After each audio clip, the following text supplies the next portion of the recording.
येवा कोकण आपलो असा. इतका जोश, इतकी ताकद कशी काय कोकणामध्ये आली आहे? कोकणातल्या रील्स व्हायरल होतात. आमच्याकडे तिथे राधा खेळे चालतात आणि गोमूचा नाच, वाळकेश्वरी हवा डोंगरी, मंगला बांधीला वरचेवरी. शिमग्याला सुट्टी दिली नाही म्हणून बॉसला शिव्या हसडणारे पण कोकणातलीच माणसं असतात. जो गैरसमज आहे ना की कोकणचा माणूस आळशी असतो, त्याला काम करायला नको, तो बसून खायला एक मागतो, तो गजाली छाटत राहतो. त्याची नवीन पिढी देखील कोकणाकडेच वळती. कोकण आणि भूत म्हणजे काय प्रकरण आहे? खरंच असतं की आपल्या नुसत्या गजाली आहेत या जगात भूत नाही, पण भूतांच्या गोष्टी खऱ्या आहेत. काही अनुभव आहेत लोकांना आलेले. केव्हा एकदा आमचो झील मनी ऑर्डर पाठवता, ही परिस्थिती आता राहिलेली नाही. अजूनही कोकणातला माणूस कुठेही गेला तरी देखील त्याला आंबोळी आणि चटणी खाण्याची इच्छा होते. कोकणी माणूस हा शक्यतो कधी निसर्गापासून वेगळा होऊ इच्छित नाही. गणपतीला आम्हाला गावाला जाऊ देत नाहीये म्हणून नोकरी सोडणारे कोकणातलेच असतात. आम्ही स्वतः मुंबईपासून गावापर्यंत उभं राहून गेलेलो आहोत गणपतीसाठी. नमस्कार, आमच्या नॉलेज कट्ट्यावरती तुम्हा सगळ्यांचं पुन्हा एकदा मनपूर्वक स्वागत. आज आमचा कट्टा रंगणार आहे कोकणातील गप्पांवरती. कोकणचं कल्चर, कोकणची संस्कृती. कारण कोकण म्हणजे निळाशार समुद्र, कोकण म्हणजे हिरवागार निसर्ग, कोकण म्हणजे आंबा, फणस आणि गरे, कोकण म्हणजे अगदी कोकणच. संपूर्ण कोकणच असलेल्या या संपूर्ण कोकणमयच ह्या आमच्या गप्पा रंगणार आहेत. आणि यासाठी आज आमच्या कट्ट्यावरती एक स्पेशल गेस्ट आलेले आहेत. ते आहेत ज्येष्ठ साहित्यिक, कवी, लेखक महेश केळुसकर सर. महेश केळुसकर सरांचा परिचय इथेच थांबत नाही आहे, तर तो खूप मोठा आहे. 26 पुस्तकं त्यांनी लिहिलेली आहेत. शिवाय अनेक नाटकांचं देखील त्यांनी लेखन केलेलं आहे आणि अजून बरंच काही. आज या कोकणचा माणूस म्हणून ओळखला जाणाऱ्या केळुसकर सरांबरोबर आपण कोकणावरतीच गप्पा मारणार आहोत. नमस्कार सर. नमस्कार. आमच्या कार्यक्रमात तुमचं खूप खूप स्वागत. आणि महानगरच्या सगळ्या प्रेक्षकांना माझा नमस्कार. येवा कोकण आपलो असा असं म्हटलं जातं. इतका जोश, इतकी ताकद कशी काय कोकणामध्ये आली आहे? सगळ्यांना कोकण कसं काय बोलवतंय? कोकणचं ना पहिल्यापासूनच एक असं म्हणतो आपण की स्वागतशील वृत्ती. म्हणजे येवा कोकण आपलाच असा, हे कसं प्रेमाने म्हणतात लोक, बरोबर. आणि आमच्या कोकणात या, तुम्ही सगळं बघा. आणि जे काय आमच्याकडे आहे, पिठलं भाकरी वगैरे, मीठ भाकरी, चटणी, काय जे असेल.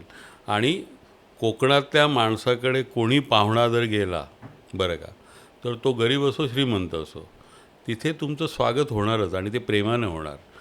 आणि इतकं प्रेमाने होणार की त्याच्या घरात समजा त्यावेळी काही नसलं, म्हणजे पूर्वी, आता ते दिवस राहिले नाहीत, पण पूर्वी कोकणामध्ये खूप गरिबी होती.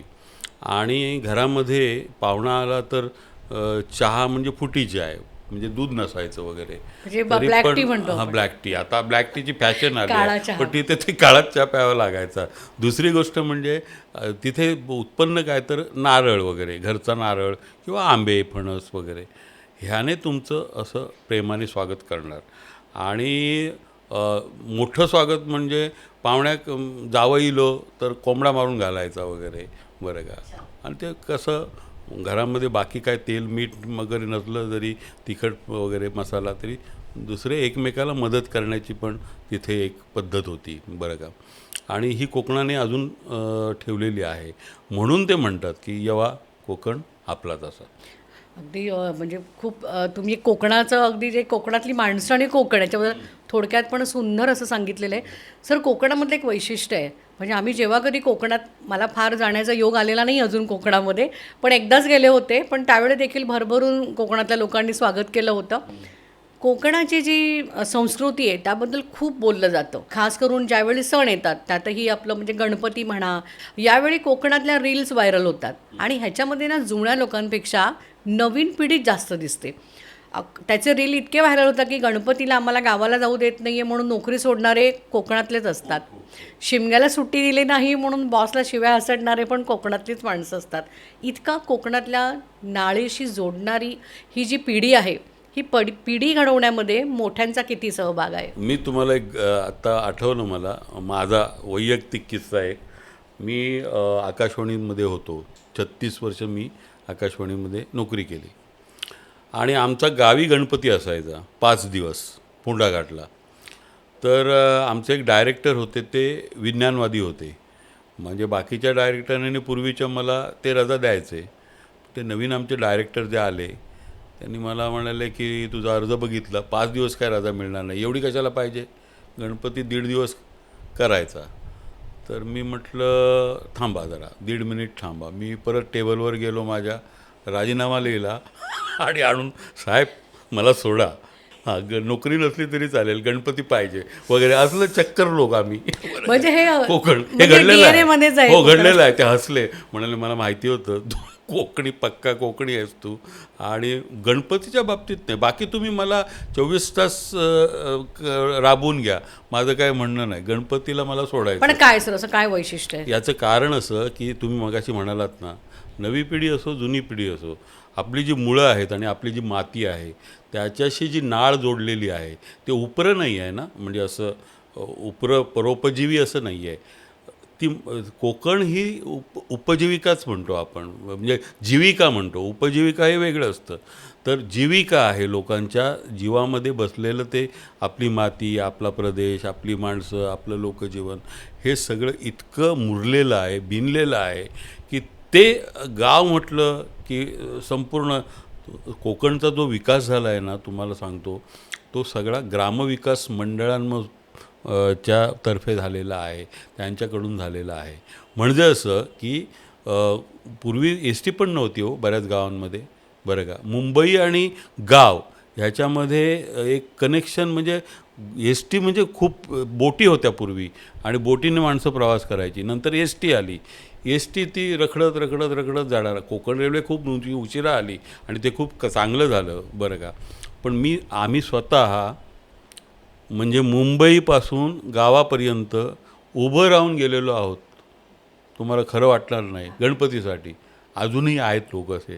तर हे जे मातीचं, आपल्या प्रदेशाचं, आपल्या मुलखाचं जे प्रेम आहे, ओढ आहे, त्याला तुम्ही काही लॉजिक नाही लावू शकत.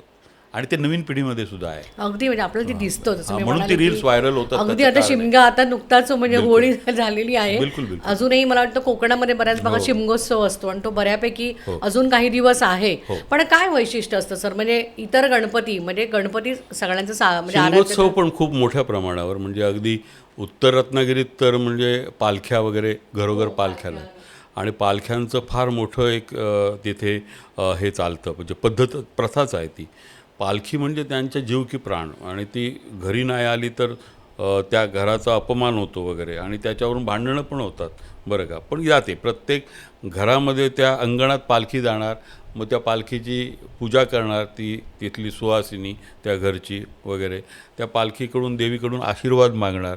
आणि त्यांची अशी श्रद्धा आहे, बरं का, की ती पालखी आपल्या अंगणात आली, तिची पूजा झाली देवीची, की वर्षभर आपलं चांगलं होणार, अशी श्रद्धाच आहे प्रत्येक घरादाराची कोकणातल्या. आणि हे वैशिष्ट्य आहे. तसं खालच्या म्हणजे तळकोकणामध्ये, सिंधुदुर्ग जिल्ह्यामध्ये, त्याला आपण मालवणी मुलूक म्हणतो, जिथला मी आहे. तर मी रत्नागिरी जिल्ह्यामध्ये सुद्धा 9 वर्ष काम केलेलं आहे, बरं का. आणि माझं बाकी सगळं बालपण, शिक्षण हे सगळं मालवणी मुलखातच गेलं. त्यामुळे मला त्याचं अधिक ओढ आहे. तर सांगायचा मुद्दा असा की आमच्याकडे तिथे राधाखेळे चालतात, राधाखेळे आणि गोमूचा नाच. हां, आणि त्यावेळी मला गाणी आठवतात. आमच्याकडे गोमूचा नाच म्हणजे तो पुरुष बाईचं लुगडं नेसतो आणि तो मेकअप करणार, बरं का, आणि ते रुमाल घेऊन नाचत राहणार. वाळकेश्वरी हवा डोंगरी, बंगला बांधिला वरचेवरी, त्या बंगल्यावर चित्रे काढली, पोपटची मणी मोर गो. मग तो शिट्टी मारणार की परत ते बदलला त्याचं चाल वगैरे. असे शिमगोत्सवाचे खेळ चालतात, अजूनही चालतात, बरं का. आणि ठाकर समाजाचे जे लोक आहेत ते कळसूत्री बावल्या आणि राधाखेळे करतात अंगणात जाऊन प्रत्येक घरी, बरं का. ती पद्धत अजून आहे कोकणामध्ये. अजूनही म्हणजे जुन्या रूढी परंपरा अजूनही सुरूच आहेत. नवीन पिढी पण त्यांना आणखीन म्हणजे कनेक्टेड आहेत खूपच असं. आता ही नवीन पिढी, आता पूर्वी कोकणातली माणसं मुंबईमध्ये कामाधंद्यानिमित्त आलेली आहेत, त्यांना आपण चाकरमणी. पण काय आहे हा चाकरमणी आणि कोकण, म्हणजे हा शब्द कुठून सुचला आहे? ॲक्च्युली काय आता सांगणार की अनेक ना इंग्रजी शब्दांचे मालवणी अपभ्रंश असे गमतीदार.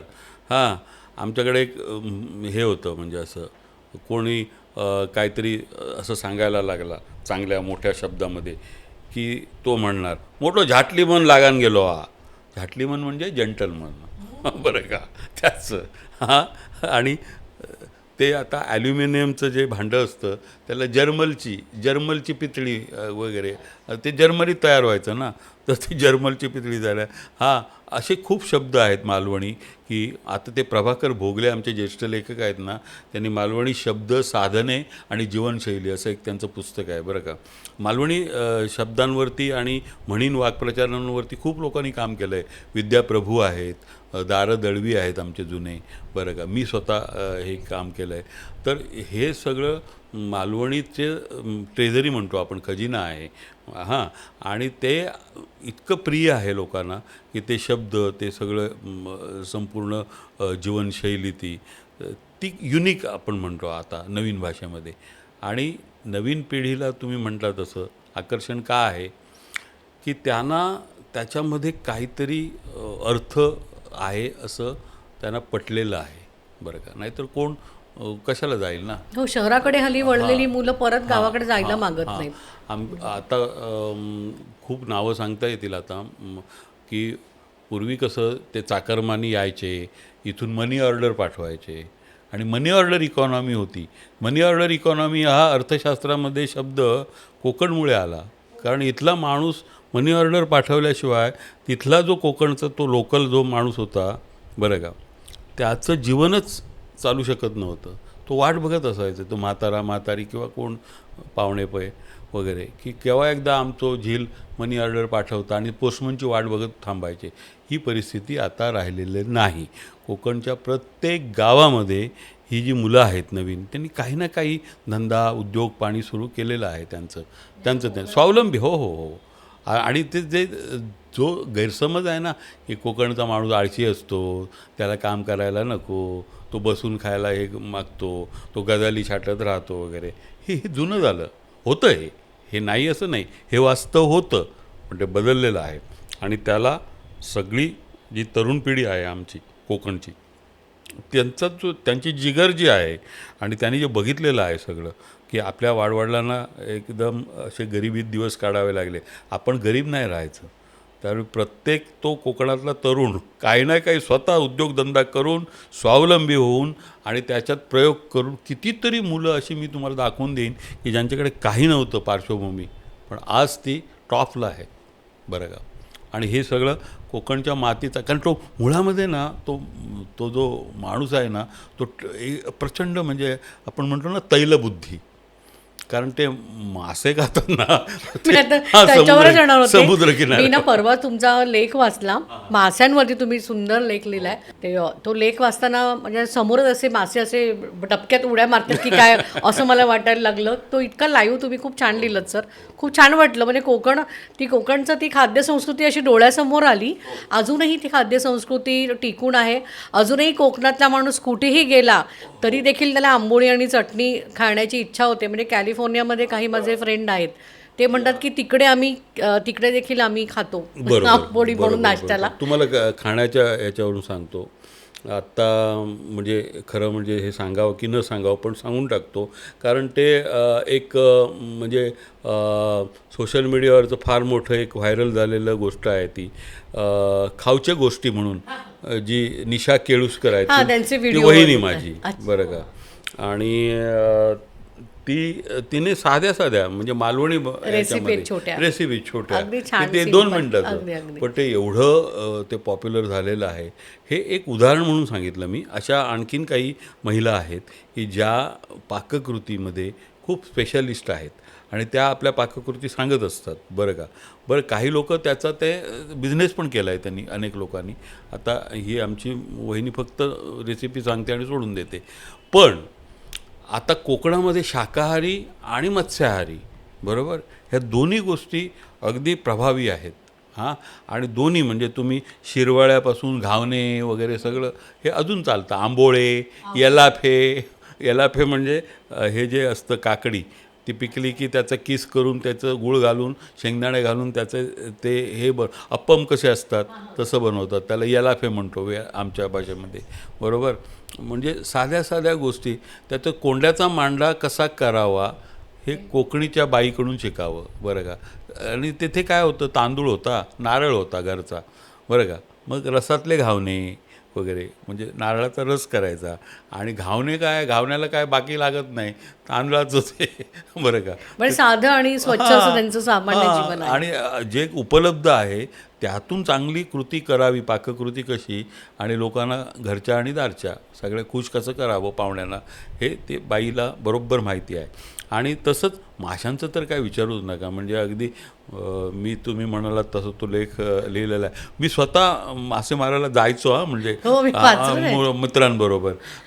आणि आमच्याकडे कसं आहे, पावसाळ्याच्या दिवसांमध्ये कोयतीने मासे, गॅसबत्तीच्या त्या पेट्रोमॅक्सच्या प्रकाशावर मासे असे बिथरतात म्हणजे ते त्यांना कळत नाही कुठे जावं काय की मग ते कोयतीने मारायचा आणि तो टोपलीत टाकायचा वगैरे, किंवा खेकडे पकडायचं, कुर्ले म्हणतो आम्ही त्याला वगैरे. असं ते सगळं अजून चालू आहे, बरं का.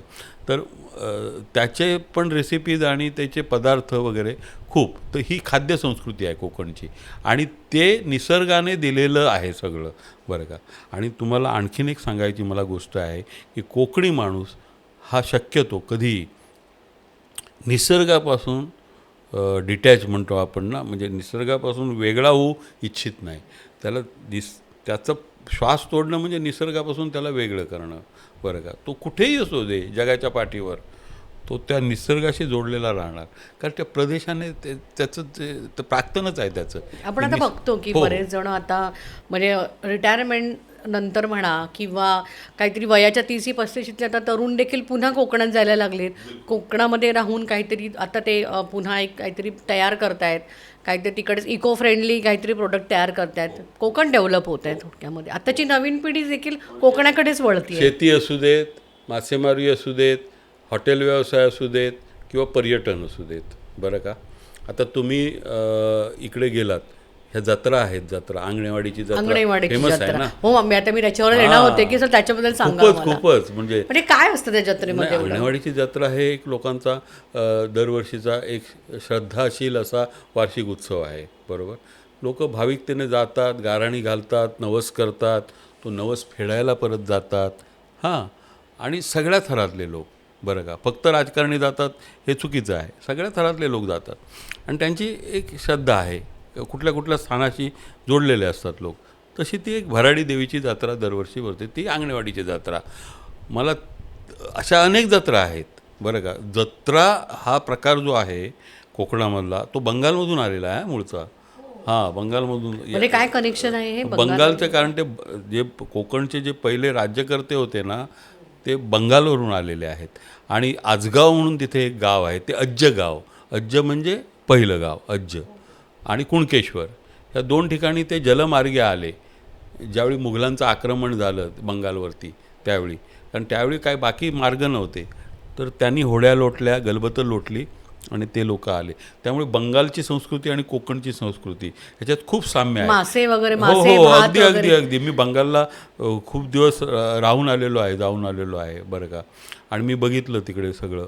तर ते लोककला असू देत किंवा मासे खायचं सगळं प्रकरण असू देत, त्यांचं हे आणि आपलं खूप साम्य आहे.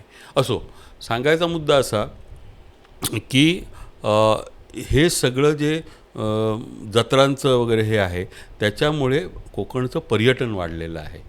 आणि हा जो नवीन तरुण वर्ग आहे त्याला त्याचं महत्त्व कळलेलं आहे, त्याचा आर्थिक विषयाशी काय संबंध आहे, आणि आपण त्याचा कसा उपयोग केला पाहिजे. हां, बरं, तो काय कुठे मॅनेजमेंटचे कोर्स नाही केलेले त्यांनी, पण अनुभवातून ती मुलं शिकलेली आहेत.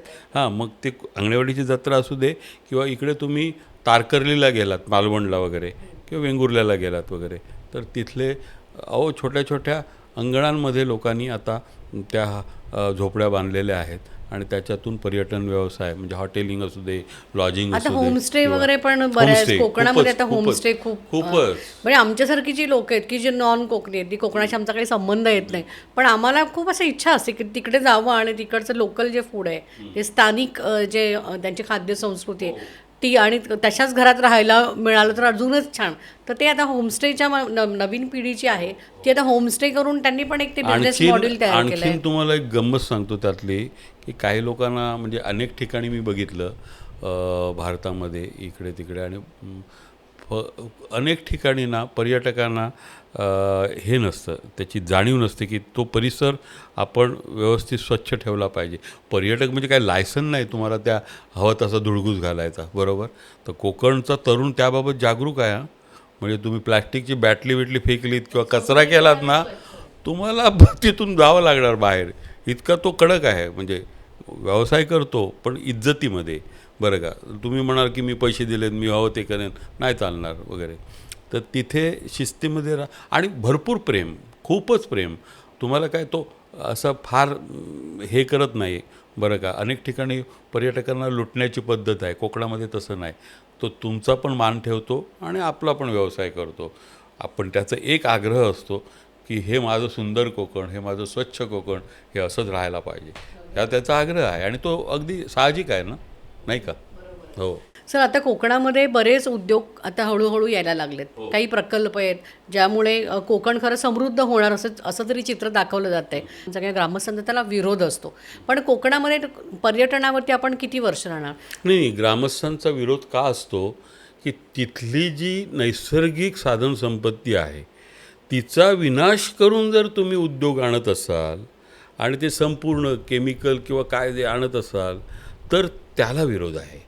पण कृषी आधारित तुम्ही उद्योग आणा किंवा पर्यावरण फ्रेंडली आपण म्हणतो, इको फ्रेंडली, त्याला तुम्हाला सहकार्यच मिळणार कोकणामध्ये. पण तुम्ही त्याचं सगळं ओरबाडून जर घेत असाल, बरं का, वर्षानुवर्षे तो माणूस त्याच्या पिढ्यानपिढ्या, म्हणजे आमची कोकणातली जी काय म्हणू आपण, भावकी आणि गावकी, हे फार मोठं प्रकरण असतं. ते कोकणी माणसाला माहिती आहे. भावकी आणि गावकी म्हणजे असं की भाऊबंद असतात ना, हां, कुटुंब असतं. कुटुंब, त्याला भावकी म्हणतो आपण. आणि त्या भावकीचे काही नियम असतात. तर त्या नियमाच्या बाहेर तुम्ही जाऊन भावकीच्या विरुद्ध एखादा माणूस गेला की सगळी भावकी तुमचा न्याय करते, बसते, पंचायतच बसते. अजूनही आहे अजून पण हो हो. त्यामुळेच ती कुटुंब तो एकत्र आहे. सर्वसाधारण माणूस भावकीच्या अगेन्स्ट विरुद्ध जायला बघत नाही. भावकीचं काय म्हणणं असा तर ऐकान घेऊया बुवा. आणि त्याच्यात जाणते लोक असतात, जाणते म्हणजे अनुभवी. ते सांगतात नाही तुझ्या आज्यान असा केल्या, तुझ्या पंजान असा केल्यान, आपल्या गावची परंपरा ही, तुझ्या घराण्याची परंपरा ही, त्यांना सगळं माहीत असतं. मग ते सांगतात काही, ते पुस्तकात लिहिलेलं नाही आहे, ते अनुभवानं आलेलं सगळं. मग ते भावकीचं, बरोबर. आणि गावकी म्हणजे सगळ्या गावाचा मिळून काहीतरी एक हे असतं, बरं का. अनेक ठिकाणी आता गाव पळणीची प्रथा तुम्ही ऐकली असेल. हो, आता मध्ये होतं होळीच्या, मला वाटलं आदल्या दिवशी गाव सोडून जातात. तर गाव सोडून 3-3 दिवस लोक राहतात, बरं का. सगळं आपला जनावर, कुटुंब कबिला घेऊन जातात. कुटुंब कबिला, जनावरं वगैरे, म्हणजे गाई म्हशी बैल बिल सगळं, कोंबडी कुत्री सगळं घेऊन जातात बाहेर आणि गावाच्या बाहेर 3 दिवस राहतात, बरं का. आणि त्या काळामध्ये गावामध्ये दुसऱ्या कुठल्या काय म्हणू आपण, म्हणजे फॉरेन एंटिटी म्हणू आपण, म्हणजे परकीय शक्तीचा प्रवेश होऊ शकत नाही, बरं का. एवढं ते कडक असतं. पण ते काय म्हणजे हां, त्याचं असं आहे मुळामध्ये तो हेतू काय होतं तुम्हाला आता सांगायला हरकत नाही की कोविडच्या काळात बघा, कोविडच्या काळामध्ये जे पर्यावरण इतकं चांगलं होतं आपलं, बाकी काही असू दे, पण सगळं मुंबईत असू दे, गावात असू दे, तिथली हवा, तिथलं सगळं वातावरण हे इतकं स्वच्छ आणि निर्मळ आणि शुद्ध प्राणवायू, बरं का. त्यासाठी आहे ते. म्हणजे वर्षभर आपण सगळा कचरा करतच असतो ना, गार्बेज करत असतो. तर 3 दिवस त्याचा एक आपोआप म्हणजे काय म्हणू आपण, नैसर्गिकरित्या तो गाव स्वच्छ व्हावा, शुद्ध व्हावा, हा त्यामागचा खरा शास्त्रीय हेतू आहे गाव पळणीमागचा. पण त्याला लोकांनी एक धार्मिक रूप दिलं आणि गावात कोण राहावात तर त्या का भूत घेऊन जाताला, देवचार घेऊन जातो असं काही, म्हणजे तुका सोडतो नाही तो, असं ते आमच्याकडे म्हणतात, बरं का. त्यामुळे तू चल, कोणी राहायचं नाही वगैरे. आणि ते लोक सगळे मानतात कारण गावचा नियमच आहे. तर ती भावकी आणि गावकी आणि गावरहाटी असते. गावरहाटी म्हणजे त्या गावरहाटी म्हणजे गावरहाटी म्हणजे रूढी, गावाची काय पद्धत आहे, बरं परंपरा, रूढी परंपरा त्यांच्या. पण आणि काही काही रूढी ह्या कालबाह्य ज्या झालेल्या आहेत त्या लोकांनी आता टाकून दिलेल्या आहेत. पण ज्या त्यांना वाटतात की ह्या रूढीमुळे गाव एकत्र राहील, गाव चांगला राहील, गावचं सगळं एक संघ असं काहीतरी काम, म्हणजे गांधीजींची जी ग्रामस्वराज्याची संकल्पना होती खरी म्हणजे, बरं का, त्या लोकांना आता ती मोठ्या भाषेत सांगता येत नाही, पण तेच आहे. मग त्यांच्या त्या स्थानिक आमचं भाषेत गाव आमचा गाव आम्हाला, बरं का, आणि तो प्रत्येक गावाचा अभिमान असतो त्याला, बरं का. आणि मग परत ते अनेक गाव मिळून ते सगळं कोकण, तर त्याचं एक ती गंमत वेगळीच एक आहे. तो तेरम असतो. तेरम म्हणजे त्याच्याबद्दलचा अभिमान, बरं का. तर माझं मुलूक आणि या पण पाहुण्यांचं स्वागत येवा कोकण आपलाच असतो. सो तुम्ही आता मगाशी आता तुम्ही इतक्यात सांगितलं ते काय गावपळी काहीतरी तुम्ही म्हणाल, गावपळण. गावपळण, याच्यामध्ये काय म्हणाल, भूत घेऊन जातलं असं तुम्ही एक हो म्हणालात. हो. आता मी भूतांवरच येत होते, कारण कोकण म्हणजे भूताखेतांच्या अशा गप्पा गोष्टी खूप आहेत. त्याच्यावरती रील व्हायरल होतात, त्याच्यावरती लोक तर व्हिडिओ देखील करतात.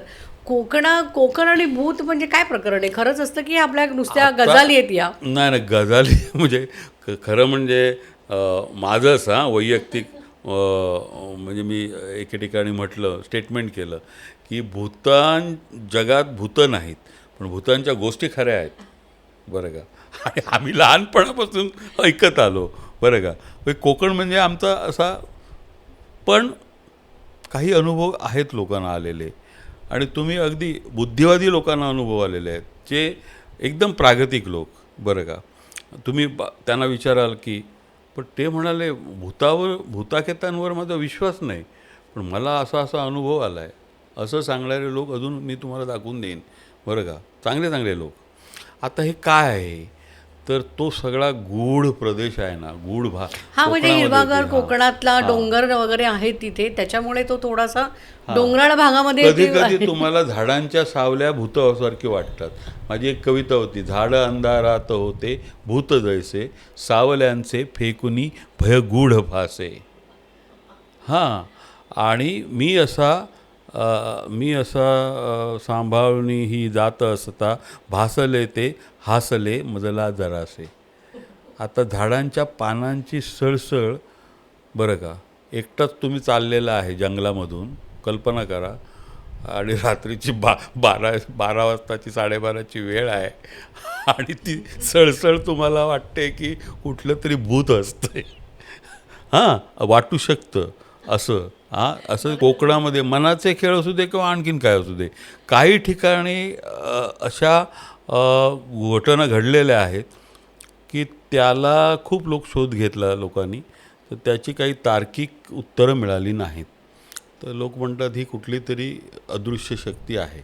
जसं, आणि लोकांचं दुसरं काय माहिती आहे लॉजिक, जर देव आहे तर दानव पण आहे, दानव म्हणजे भूत पण आहे. बरोबर आहे. नाही, मला एक म्हणजे मी इथे याच्यासाठी हे भूतांबद्दल आपण मुद्दामून बोलतो याच्यावरती, की टी व्ही सिरियल देखील दाखवलं. टी व्ही सिरियलमध्ये देखील कोकण म्हटलं की कुठेतरी अशा म्हणजे अशा भूताखेताच्या गोष्टी, थोड्याशा अंधश्रद्धेकडे जाणाऱ्या गोष्टी, त्याच्यावरती आधारित बऱ्याच सिरियल देखील मध्ये गाजल्या होत्या. काय असतं, नाही सांगतो तुम्हाला काय असतं, श्रद्धा आणि अंधश्रद्धा ह्याच्यातली सीमारेषा फार धुसर आहे, बरोबर आहे. तुम्ही एखादी श्रद्धा किंवा जे काय तुम्ही, तो म्हणेल की ती अंधश्रद्धा आहे, पण माझ्या वैयक्तिक श्रद्धेमुळे दुसऱ्या माणसाला त्रास होत नसेल, दुसऱ्या माणसाचं नुकसान होत नसेल, बरोबर, तर त्याला कशाला मी आक्षेप घ्यायला पाहिजे ना, दुसऱ्याने आक्षेप घेतला पाहिजे नाही ना. तो माझं मी करतो आहे, बरोबर आहे. मी एखाद्या दगडाला नमस्कार करीन, झाडाला नमस्कार करीन, किंवा डोंगराला नमस्कार करीन. तर तुम्ही म्हणा काय कशाला हे काय असतं वगैरे. आता आमच्याकडे देवराय आहेत, बरोबर, राखणदार देव. आता तुम्ही सांगा, हे आता सगळं वृक्षारोपण आणि झाडं वाचवा वगैरे सगळं आहे ना, बरोबर, पण आता त्यावेळी असं कोणी सांगून नाही वाचवत. मग एक भीती घातली गेली की देवराईतलं झाड तोडलंस ना तर तुझ्या घरादाराचा सत्यानाश होणार, असे एक म्हणजे बरोबर आहे. म्हणजे तुला हे होणार. तो घाबरून तो पण नाही तोडणार, तो पण नाही तोडणार, तो पण, म्हणजे काही झाडं अशी वर्षानुवर्ष वाढत, आता ते काही झाडांचं आयुष्य त्या देवरायांमधल्या 100हून अधिक वर्षांचं आहे. पर्यावरण झालंच ना एका, म्हणजे तुम्ही आता ह्याला काय म्हणणार, श्रद्धा की अंधश्रद्धा? नाही, ही श्रद्धा म्हणजे निसर्ग नाही का, टिकवण्याची श्रद्धा आहे. निसर्गाचं निसर्गाचं संरक्षण आहे ते. आणि आणि चांगल्या कामासाठी बरं का काही अशा उपयोगी पडल्या गोष्टी, तर त्याच्यात काही विरोध करण्याचं कारण आहे असं मला वैयक्तिक वाटतं. अर्थात प्रत्येकाचं मत वेगळं असू शकतं. सर, कोकण समृद्ध आहे, म्हणजे तेव्हाही होतं, अजूनही आहेच. आता नवीन पिढी येते, नवीन नवीन संकल्पना घेऊन नवीन पिढी तिथे येऊ बघते. आता आपण बघतो की काही म्हणजे आता यूट्यूबर्स पण आले, त्यामुळे कोकणामध्ये आतलं कोकण कसं आहे, जसं जे बाह्य कोकण आम्ही फक्त पुस्तकात वाचलेलं असतं, चित्रपटातून पाहिलेलं असतं, पण आतल्या कोकणातल्या गोष्टी तिकडच्या किचनपर्यंत, माझघरापर्यंत नेणाऱ्या यूट्यूबरमधून आम्हाला समजतात. आता ह्याच्यामध्ये अशा पण झालेलं आहे की बाहेरच्या व्यक्तींना तुम्ही कोकणामध्ये जागा देऊ नका. ही एक नवीन छोटीशी चळवळ, छोटीशी नाही म्हणता येणार, ही चळवळ आता कुठे सुरू झाली आहे कोकणामध्ये. आणि ती बरोबर आहे. त्याच्यामध्ये नवीन पिढी खूप मोठ्या प्रमाणात, याच्याबद्दल बरोबर तुम्ही काय आहे. सांगा? कारण काय माहिती आहे, हे जे बाहेरचे लोक येऊन जमिनी खरेदी करतात, म्हणजे अक्षरशः लुबाडणूक, बरं का. त्याला आता तुम्हाला रमेश अणावकरांचं ते गाणं माहिती असेल, कोकणची माणसं साधी भोळी, काळजात त्यांच्या भरली शाळी. म्हणजे एकीकडे तो आहे हुशार माणूस, पण तो खरोखरच भाबडा आहे. आणि त्याला एक 4 पैसे मिळाले, गोड बोललं कोणीतरी, की तो सगळ्या जमिनी काढायला लागला ना, ते खूप धोकादायक आहे पुढच्या ह्याच्यासाठी. याचं कारण असं की त्याने, समजा तुम्ही तुमची जमीन विकली, बरोबर, तुम्ही विकलीत, तुम्ही पैसे घेऊन कुठे मुंबईला नाही तर कुठेतरी निघून गेलात, बरोबर आहे. तुमच्या आजूबाजूला ज्यांची जमीन आहे ना, तर तो जो घेणारा असतो, तुमची जमीन घेणारा, तो ती पण सगळी गिळंकृत करतो, किंवा त्या घेतलेल्या जमिनीवर असा प्रोजेक्ट आणतो किंवा असा प्रकल्प आणतो की तुम्हाला काही करूच देत नाही तो. म्हणजे संबंध एक संपूर्ण प्रदेश हा वर्षानुवर्षे राखून ठेवला आहे, त्या माणसांनी कष्ट केलेले आहेत पिढ्यानपिढ्या.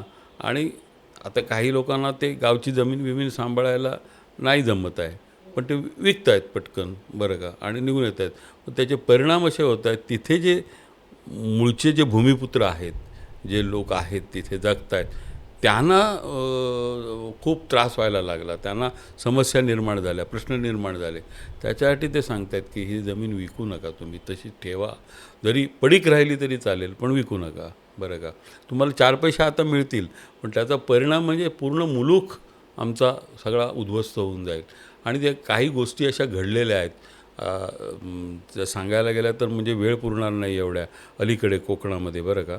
आणि तो निसर्गाचा खूप ऱ्हास जो झाला, तो होऊ नये म्हणून ते कोकण जपलं पाहिजे. आणि त्याच्यासाठी ती चळवळ आहे की जमिनी विकू नका, ठेवा आपल्या. पण ह्या चळवळीमध्ये म्हणजे आहे त्यांचं ते निसर्गाचं समतोल राखण्याचं, किंवा निसर्ग जो कोकणात इतक्या पिढ्यांनी राखून ठेवला तो पुढेच राहिला पाहिजे, अशी त्यामागची भावना आहे. दुसरं असं आहे की जेव्हा परकीय गुंतवणूक होते कुठल्याही प्रदेशामध्ये, कुठेही, कुठल्याही शहरांमध्ये, ग्रामीण भागांमध्ये, तर ते रोजगार देखील निर्माण होतो. म्हणजे एक लॉजिकली आपण विचार केला तर ग्रामस्थांना, आता ही जी कोकणातली म्हणा किंवा इतर गावातली ग्रामस्थ माणसं ज्या मुंबई पुण्यासारख्या ठिकाणी जातात किंवा अजून इतर ठिकाणी शहरांमध्ये जातात काम करण्यासाठी, जर तिथल्या माणसाला तिथेच रोजगार जर मिळाला. नाही, उद्योगाला विरोध नाही आहे, ते उगाच चुकीचं काहीतरी एक असं नॅरेटिव्ह तयार केलेलं आहे या लोकांनी, बरं का. ज्यांचे हितसंबंध वेगळ्या अर्थाने गुंतलेले आहेत कोकणच्या सगळ्या त्या जमिनीमध्ये, त्यांनी हे नाही की ह्यांना काय नको, उद्योग नको, मग कशा नोकऱ्या मिळणार, कसं हे मिळणार रोजगार, अमुक सगळेच जण मुंबईला काय ठेवलेलं आहे वगैरे वगैरे, आम्ही तिथे उद्योग आणतो आहे, तिथे तुम्हाला नोकऱ्या. खोटं आहे ते, बरं का. त्यांचा उद्योगाला किंवा कुठल्या व्यवसायाला विरोध नाही. म्हणणं एवढंच आहे की तो आपण म्हणतो ना इको फ्रेंडली किंवा पर्यावरणला पूरक असं, किंवा ॲग्रो बेस्ड, म्हणजे कृषीच्या आधारित असं काहीतरी तयार करा ना. सगळेच असं केमिकल वगैरे आणून वगैरे सगळं ते बर्बाद करून टाकणार आहे. किंवा आता खाणी चालल्यात तिथे, डोंगरच्या डोंगर पोखरून चालले आहेत, बरं का. आता ते हत्तींचा एक प्रश्न निर्माण झाला, हत्ती का येत आहेत मला सांगा. आता अजूनपर्यंत कधी आले इतक्या वर्षांमध्ये आता अलीकडे 5-10 वर्षामध्ये हत्तींचं आक्रमण नागरी वस्तीत होऊ लागलं. तुम्हाला कल्पना करता येणार नाही कविता, की तिकडे जो दोडामार्ग वगैरे आणि तो ते कर्नाटकच्या तो लागून जो सीमावर्ती भाग आहे ना, कर्नाटक, गोवा आणि महाराष्ट्राचा, तिथे आमच्या लोकांचं, शेतकऱ्यांचं एवढं नुकसान केलं आहे त्या हत्तींनी वगैरे, बरं का. हे सगळं कारण त्या जंगलांमधली सगळं आक्रमण केलं ना, किंवा तिथे सगळे जे उद्योग तयार झाले ते त्यांचा जो अधिवास होता, त्यांचा मूळ अधिवास होता, त्याच्यावर तुम्ही मानवी आक्रमण केल्यामुळे कोण बिथरणार नाही. आणि हत्तीसारखा बुद्धिमान प्राणी नाही, ते वस्तीत गुंतले. नारळाच्या पोफळीच्या बागाच्या बागा, नारळाच्या बागाच्या बागा, आंबे फणस काही ठेवलेलं नाही, उद्ध्वस्त. म्हणजे आमच्या माणसांची, त्या शेतकऱ्यांची, बागायतदार म्हणतो आपण, त्यांची रोजीरोटी, त्यांना आज कुठेही, आणि काही उपाय नाही त्याच्यावर. हे तात्पुरते उपाय असतात, 2-4 बातम्या होतात वगैरे, आणि ती माणसं आज म्हणजे एवढी खरे म्हणजे समृद्ध माणसं, त्यांची आज खूप परिस्थिती बिकट आहे, बरं का. त्याच्यासाठी ते उद्योग तसे येता नाहीत. उद्योग तुम्ही आणा जरूर, खूप आहेत ना अशा पद्धतीने चांगले, निसर्गाशी पूरक असणारे वगैरे, बरं का. तर ते करायचं सोडून काहीतरी, कारण त्याच्यामध्ये काही ठराविक मुठभरांचाच फायदा असतो, असं नसतं ना, जनतेचा फायदा व्हायला पाहिजे. त्याबाबत कोकण जागरूक आहे. कोकणाचा दशावतार नुकताच चित्रपट येऊन गेला, दिलीप प्रभावळकरांचा दशावतार. त्याच्यातून कोकणामध्ये दशावतारच्या जी संस्कृती आहे ती देखील पुन्हा एकदा जगासमोर आलेली आहे. तर दशावतारबद्दल सर काय थोडं सांगू शकाल तर? दशावतारावर तर मी म्हणजे माझ्या PhDचा विषयच होता दशावतार चित्रकथे आणि ललित, बरं का.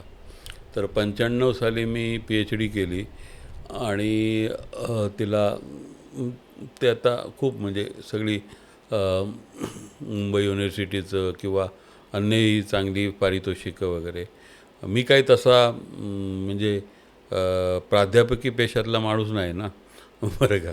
तर पण मला आवड होती लहानपणापासून, आणि आमचे वडील घेऊन जायचे दशावतार प्रत्येक जत्रेतला बघायला. मला खूप लहान होतो मी, ते कुठेतरी मनात रुजलेलं होतं. नंतर पुढे मोठेपणी असं वाटलं की ह्याच्यावर काहीतरी अभ्यास केला पाहिजे आपण, आणि मी एक 7-8 वर्ष अगदी गावगाव जाऊन ते खेळ रेकॉर्ड केले. कारण त्याची संहिता नसते, स्क्रिप्ट नसतं, रँडमली. तर मला ते रेकॉर्ड करावे लागले सगळे खेळ, आणि मग त्याचं ट्रान्स्क्राईब आपण म्हणतो, म्हणजे त्या रेकॉर्डिंगवरून तुम्हाला स्क्रिप्ट तयार करावं लागलं. मग ते सगळे अभ्यास करणं, त्याचं म्हणतो ॲनालिसिस, विश्लेषण वगैरे वगैरे, तर ते नंतर केलं. पण मुळामध्ये दशावतार ही जी कला आहे, तर ती खूप खूप मोठा इतिहास आहे त्याचा, आणि त्याच्यामध्ये संवाद तर असतात, संगीत असतं, नृत्य असतं, लढाया वगैरे सगळं असतं ते सगळं, आणि ज्याला म्हणतो आपण सेल्फ इम्प्रोव्हायझेशन. म्हणजे तुम्हाला ते NSDवाले शिकवतात इम्प्रोव्हाइज कसे करायचे, ते शिकवावं लागतं, ह्यांना शिकवावं नाही लागत. आता तो माणूस असतो ना, सूत्रधार, नायक, तो कंपनीचा मालक, किंवा तो जो पायपेटी वाजवणारा जो असतो, तो आपण त्याला सूत्रधार म्हणतो, नायक म्हणतात, नायक. तर तो नायक ते पोथी वाचून दाखवतो, ते आख्यान रंगत असतानाच त्यांना सांगतो, मेकअप करत असताना. प्रत्येकजण आपापली रंगभूषा स्वतः करावी लागते तिथे, बरोबर आहे. प्रत्येक रंगसुद्धा आहेत ना, ते नैसर्गिक रंग आहेत. तो रंगत असताना तो सांगतो की आजचा आख्यान असा ह्याचा सीताहरण, आता तर Ravan too, Sita too, Lakshman too, Ram too, असे म्हणजे on the spot on the spot की तो रंगवायला सुरुवात करतो, बरोबर आहे. सर्वसाधारण ठरलेलं असतं, पण त्याला सांगतो की हे असं आहे. मग काय झाला, मग असं झालं, आणि ती स्टोरी तो 5-10 मिनटात सांगतो तुम्हाला. मग हे पुढे पात्र ह्यांनाच रंगवायची असतात, पात्र स्वतःच रंगतात, दुसरा रंगवायला नाही. वेशभूषा दुसरा करायला माणूस नाही, स्वतःची वेशभूषा. तिथे ते कपडे ठेवलेले असतात ट्रंकेत, ते पेटारं उघडायचो आणि त्याच्यातून कपडे घ्यायचे आपलं सगळी शस्त्र कॅरेक्टर अस्त्र, आपलं कुठलं आहे ते आपलं कॅरेक्टर समजलं एकदा की तो कॅरेक्टरमध्ये घुसला. बरं का, डायलॉग डिलिव्हरी ती डायलॉग तिथे स्क्रिप्ट सगळी स्वतःच तयार ऑन करायची. स्टेज. हां, आणि तिथे काही असे पडदे बिडदे काय नाही ना तुम्हाला, बरं का, प्रॉम्प्टर बिम्प्टर काय नसतो. डायरेक्ट जाऊन तुम्ही बोलायचं असतं. डायरेक्ट जाऊन बोलायचं. पण ते जी गंमत आहे ना त्याच्यात उत्स्फूर्तता आणि जिवंतपणा असतो. ते दशावताराचं वैशिष्ट्य असतं. आणि 2 असतं, आडदशावतार आणि मुख्य दशावतार. आडदशावतारामध्ये संकासूर येतो वगैरे. आता ते संकासूर प्रभावळकरांनी केला आहे ना वगैरे. तर ते संकासूर येतो, त्याचा आणि ह्याचा डायलॉग होतो. आणि तो संकासूर हा जनतेचा प्रतिनिधी असतो. तो प्रश्न विचारतो ब्रह्मदेवाला, नायकाला, विष्णूला वगैरे. आणि त्याच्यातून गंमत निर्माण होते, बरं का. ते प्रश्न तीव्र असतात आणि त्याच्यामध्ये वर्तमान परिस्थितीवर टीकाटिप्पणीही असते, बरं का. संकासुराचे प्रश्न म्हणजे फार शंकाच घेतो ना तो, प्रत्येक गोष्टीवर शंका घेतो. आणि मग ते सगळं होतं आणि मग मुख्य आख्यान होतं. आणि राजाचा महाल असू देत की झोपडी असू देत, ते डायलॉगमधून काय सुंदर बरे हा राजमहाल दिसतो आहे आणि ह्याच्यामध्ये आता आपण प्रवेश केलाच पाहिजे वगैरे वगैरे असे डायलॉग असतात. मग ते तो त्या राजमहालाचं शब्दांमधूनच वर्णन करतो. शब्दांमधूनच समजून ते घ्यायचं. पुढे हां, येतं. ती दशावताराची गंमत आहे आणि अजून ती गावोगावी अजूनही दशावताराची चालू आहे. म्हणजे परंपरा किती चालू आहे. अगदी भरपूर मोठी परंपरा बिलकुल, याला. बिलकुल, बिलकुल. आता कोकणामध्ये आताची पिढी देखील याच्यामध्ये आहे, म्हणजे ती हो, आहे ना, याच्यामध्ये आहे, होते, आहे, समावेश आहे. होतो यांचा. हां हां, म्हणजे मी तुम्हाला सांगतो, मी ज्यावेळी अभ्यास करत होतो, म्हणजे 95 साली PhD केली, पण मी त्याच्या आधी 90 सालापासून सगळं मी जात होतो गावोगाव. आणि तिथे मला ते बाबी कलिंगण म्हणून होते, बरं का. तर त्यांचा खेळ मी रेकॉर्ड केलेला होता, जुने दशावतारी वगैरे, त्यांच्या घरी जाऊन, बरं का. तर त्यांचा मुलगा सुधीर कलिंगण, तर परत त्याची पुढची पिढी वगैरे हे आलेले आहेत दशावताराच्या पिढीमध्ये. हो. आणि ते प्रेमाने अगदी जाणीवपूर्वक आलेले आहेत आणि चांगला करतायत. म्हणजे तीच परंपरा अजून त्यांनी, हो. त्याची मुळं अजून त्यांनी चांगलं. घट्ट केलेली आहे. काही लोकांनी ती परंपरा अगदी आपण म्हणतो ना मनापासून अगदी खूप प्रेमाने आणि ह्याने अशा पद्धतीने ते केलेलं आहे त्यांनी, आणि ते चालू राहायला पाहिजे असं मला वाटतं. मालवणी मुलखातील प्रयोग वगैरे, प्रयोगशील तुम्ही केलेले आहेत, दशावतार, चित्रकथी वगैरे, त्याबद्दल काही सांगाल? म्हणजे मालवणी मुलखातील प्रयोगात्मक कला. आता प्रयोगात्मक कला म्हणजे परफॉर्मिंग आर्ट्स, ज्या कलांचे परफॉर्मन्सेस होतात, म्हणजे सादरीकरण. काही कला अशा असतात की जे वैयक्तिक परफॉर्मन्स असतात ना, वैयक्तिक असतं काही कला. पण काही कला अशा असतात की ज्या समूह कला म्हणून. आता हे ज्या कला आहेत ना, दशावतार, चित्रकथी, ललित, ह्या लोककला ह्या प्रयोगात्मक आहेत, त्यांचे प्रयोग होतात. आणि त्याची निर्मिती जी आहे, उद्दिष्ट, ती धार्मिक कारणामुळे झालेली आहे. तर ते वार्षिक केलं पाहिजे असं त्यांचं म्हणणं असतं. वार्षिक म्हणजे ते देवाचं काम आहे अशा श्रद्धेने ते कलाकार लोक सादर करतात प्रयोग, बरोबर. आणि त्याला अर्थातच प्रेक्षक वर्ग असतोच, उत्स्फूर्त प्रतिक्रिया येतात आणि तो सगळा खेळ रंगत जातो. आणि ते प्रयोग नाही म्हणत किंवा नाटक नाही म्हणत, खेळ म्हणतात.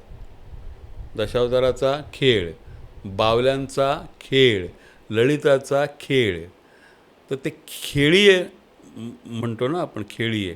तर हे सगळं जे जग आहे ते कोणतरी अदृश्य शक्ती चालवत आहे अशी त्याच्यातली मूळ आध्यात्मिक भावना आहे, बरं का. आणि ती चालू ठेवलेली आहे लोकांनी. ते फार लोकांनी मुळात जाऊन ते बघायला पाहिजे, बरं का. कोकणामध्ये यायची खूप इच्छा असते आमच्या सगळ्यांची, पण आम्हाला कधी योग असा अजून आलेला नाही आहे कोकणात येण्याचा. जरूर या. आणि पहिला ह्या निमित्ताने सांगू इच्छितो की येवा, कोकण आपलाच असा, जरा वेळ बसा, हसा, खेळा. हां, आमचे काय जे असत आडसारा म्हणतो आम्ही, म्हणजे शहाळी.